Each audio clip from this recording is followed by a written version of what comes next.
It's hump day. It's new moon day. It's square everything you don't want to square day.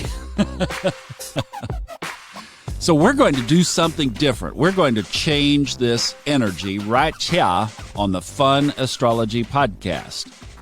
Thomas Miller, thanks for joining us. And here's what we're going to do. So if you go to yesterday's show and yesterday's show notes, you'll catch what's going on today. I'm going to reiterate it here because this is upon us.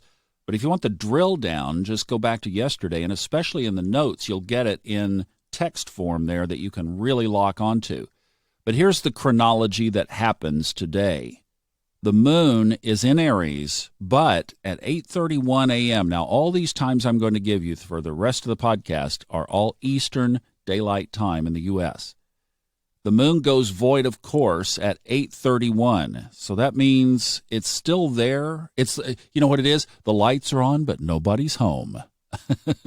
That's the analogy.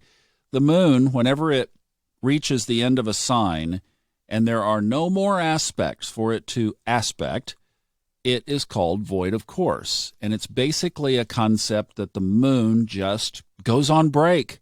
So when we think about the cycles of the moon, or that every 2 days it changes complexion, every 2.5 days on average, and as a trigger of things, when it goes into a sign or a house, it can trigger things that are based on that complexion. So, I mean, it's a very powerful transiting body of energy.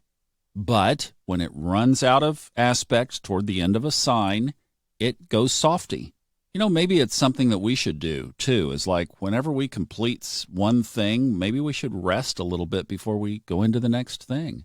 You know, maybe learn something from the moon, take a little break. Now, the times that a void, of course, lasts are, of course, always different because it depends on the aspects, right? So there's no pattern to it. It's mathematical. It is what it is based on what else is in the sky. I am glad that it is taking a rather long void of course today, so most of today it will be benign, 8:31 a.m. to 3:35 p.m., and then the moon moves into Taurus. Ancient astrologers considered the moon in exaltation in Taurus. In other words, every embellishment that you could endow the moon with, especially with Taurian characteristics, that's grounding, anchoring, earthy, money, Venus, right? Love, winsomeness, beauty. Let's think of all things good and amplify it with the moon. But you knew that was coming. If you listened yesterday, you really knew that was coming because the sun is sitting there in Taurus and so is Uranus. Now, whenever the sun and the moon conjunct, that's a new moon. Sun and moon, opposite sides of the chart, full moon. So tonight, the sun and the moon conjunct, and that's the new moon at 10:26 p.m. Normally, that would be pretty good, right? I love new moons because that's a great time to create. That's when the moon is at its darkest. The next thing that happens is it starts to wax back up toward a full moon, so you allow your manifestations or things you want to grow in your life. And what a better place to plant seeds than in Taurus. That's the ultimate earth grow sign in the zodiac. However, this particular new moon has a square to Saturn up in Aquarius. And if we wanted to be technical about it, we could still squeeze in a square to Jupiter, of course, sitting in Capricorn. And we definitely can consider a conjunction just 3 degrees away with Uranus in Taurus. So there's just a lot of uncertain energy. So what I want to do to shift it is to offer something to you. Now, this is going to have to be for those of you who get up early and want to take advantage of this, and there are some rules, but I'm going to give away something if you would like it. Now, if you don't want a free audiobook from Steven Forrest, that's what this is about. I don't want to waste any more of your time being very serious, so you can just jump off here. We're basically done with the stuff in the sky, all right? Yesterday, I drilled down on what the whole thing could mean. It could be wonky. I mean, we'll just see.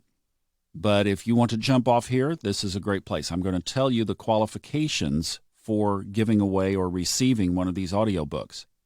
So first of all, I only have 24 of them. Nice round number of 25. Actually, you know what? Let's change that. I have 24 in the U.S. So if you get your Audible from the United States, or in other words, just audible.com, I wish those of you in Australia and New Zealand and Europe and other places. Now, I do have a European solution. It's the UK version. Now, this isn't, I don't think it works in Germany. But if you're in the UK, I also have 25 codes. So this is to the Steven Forrest Book of Fire. Now, here are the qualifiers, and you really have to agree to the rules. Or if you don't, then there's a little something in the chart that says that the full fury of Saturn, Pluto, and Jupiter, and Mars, and Uranus shall come against thee. I'm just kidding. But this is a deal, all right? It's an agreement. We're making an agreement with each other because I'm going to give you something and I'm going to ask for something in return. Now, to get this, you'll have to email me, info@funastrology.com. I'm going to take the first 24 based on the clock. I will send you a free download code and the link where you can go on Audible. Now, you don't have to subscribe to Audible. You don't have to buy credits. You don't have to be a regular member.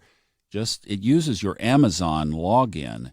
So you just have to have an Amazon account. You log into Audible. You don't have to subscribe to anything. I'm going to give you the link where you go in and you redeem the code, and then you apply the code to the Book of Fire. Now, Audible tracks these, so I'll see when you redeem it. I'm going to give everybody 48 hours, so just 2 days to redeem it. And if you don't, then I'm going to recycle them. I've done this before, and people just don't redeem the codes. So this is a deal where you've got to go in, and best to do this on a desktop computer too, or a laptop, not a phone. I think it could be wonky on a phone. Not sure about a tablet, but it's best if you can do this from a desktop or a laptop. Then you redeem the code, and then after you've listened to the audiobook or parts of the audiobook, at least to get a flavor of it, I'd like you to write a review on Audible. Hopefully it's favorable, but, if you don't like it, then certainly express that too. Hopefully you do. Now, I'll pull the curtain back on this a little bit. For as long as I've been doing audiobooks, Fred Dodson since 2013, Steven Forrest since just now, Audible has always paid us for any of these codes that were redeemed. Well, that stopped just a few weeks ago. People were abusing the system, so everybody got punished. But I still want to give out codes. And they say very clearly that you can do this in exchange for reviews, and reviews always help audiobooks. So let's do it. Now, when you email, I'm just going to email you the code. Unfortunately, for email communication, I am super busy right now with a number of projects going on, and I wish I had time to chat to each one of you. So I will say now, I love you. Thank you very much for listening. And if you wanted to get in practice for your Audible review, jump over on iTunes and leave one over there. I would really appreciate it. Those touch my heart. It really does, to hear that you like this and are enjoying and benefiting from this effort every morning. I really appreciate that. But if you would like a free audiobook, now the Book of Fire is the first in a 4-book series from Steven Forrest, and it's all about the fire signs. So, well, I said fire signs, planets, and houses. So it's the Sun, Mars, Jupiter, Aries, Leo, Sagittarius, and the 1st, 5th, and 9th houses. So it's really an exhaustive resource, and Steven Forrest's writing style is just amazing. So if we have a deal, if we're in agreement, so 48 hours to download the book, I'm going to keep track of who got what number. So if I don't see a review, I'm going to be asking, okay? I will be hounding you by email. So that's the deal. I mean, I'm asking for people that are willing to step up. All right? So if you log in from the U.S. or the U.K. and that deal works for you, then let's have a little new moon fun with Steve Forrest and the audiobooks. Why not do it on a full moon when who knows what's going to happen? At least this is predictable. We can have some fun with it. All right. Thank you guys so much. I hope that you have a great day, and just be aware and, set your intentions for what you want, not the big boogeyman. I mean, yeah, there's some energy. Okay, just go be with it and set your intentions anyway for amazing things to happen when all of this is over. I got to say, I am so excited about what is going to happen through this and after this that it just is like, wow. And I think a lot of people have been saying that they just feel a real calm and peace. And that's the way I feel. I hope you do too. All right, take care. I'll see you back tomorrow. Have a good one. Bye-bye.